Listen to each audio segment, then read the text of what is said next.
1200 কিন্তু রেগুলার ভাড়া কত? 700 টাকা। সুপারভাইজার কোথায়? 500 টাকা। সুপারভাইজার কোথায়? কাউন্টার থেকে ডাকেন। কর্তৃপক্ষের সাথে আমরা কথা বলবো, কিন্তু আমরা ব্যবস্থা নিব।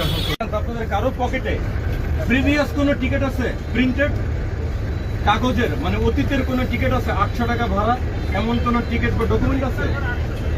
সেটা আমি জানি, রেগুলার আপনাদের কথা বিশ্বাসযোগ্য।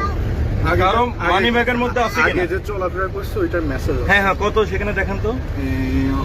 যেমন আমি আসছি হচ্ছে আজকে তো 1200 টাকা। হ্যাঁ, হ্যাঁ, হ্যাঁ। এটা 650 টাকা। চমৎকার, কিন্তু Same এই বাসটাই।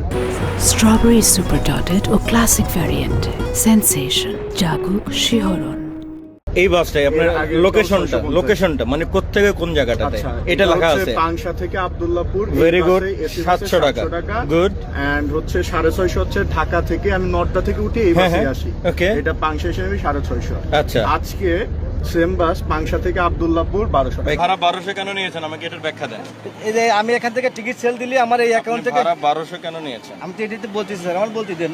আমি যদি এখান থেকে দেই, এই অ্যাপস থেকে একটা টিকিট সেল দিই, আমার এই অ্যাকাউন্ট থেকে 1200 টাকা কেটে নেবে। মানে ভাড়া রেগুলার ভাড়া কত? যে রেগুলার ভাড়া হলো আব্দুল্লাহপুর 600 টাকা, 600 টাকা, তাহলে এখানে 1200 কেন? এখানে Double কেন? এসি গাড়ির ভাড়া হলো 700 টাকা। 700 টাকা, তাহলে 1200 কেন? 1200 স্যার কোম্পানি করছে, এটা তো আমি করি কোম্পানি না। করছে, আপনি কোম্পানিকে বলেন। আর কোম্পানিকে বলছি আপনি ওই এটার পারমিশন আছে? কোম্পানি কার পারমিশন নিয়ে করেছে? কোম্পানি স্যার, তাহলে কোম্পানির কাছে আপনি ফোন কোম্পানি। এটা আপনি বলেন, তাহলে আপনি টিকিট বিক্রি করলে আমাকে তো ব্যাখ্যা আপনি দিতে হবে। আমি তো স্যার আইডি বলছি যে আমাদের বলছি যে আমাদের চেক থাকে, এই থাকে। আপনারা বলছে যে আপনার আপনারা যাত্রী তো কমপ্লেন করছে, আপনার যাত্রী কমপ্লেন করতেছে। এই যে যাত্রী কমপ্লেন করলে আসেন ভাই, আপনি বলেন। এটা তো আমার যাত্রী না স্যার, এই গাড়ির যাত্রী, না ওটা ওই গাড়ির এই যাত্রী। গাড়ি আপনার যাত্রী না, কিন্তু এই যাত্রী তো কমপ্লেন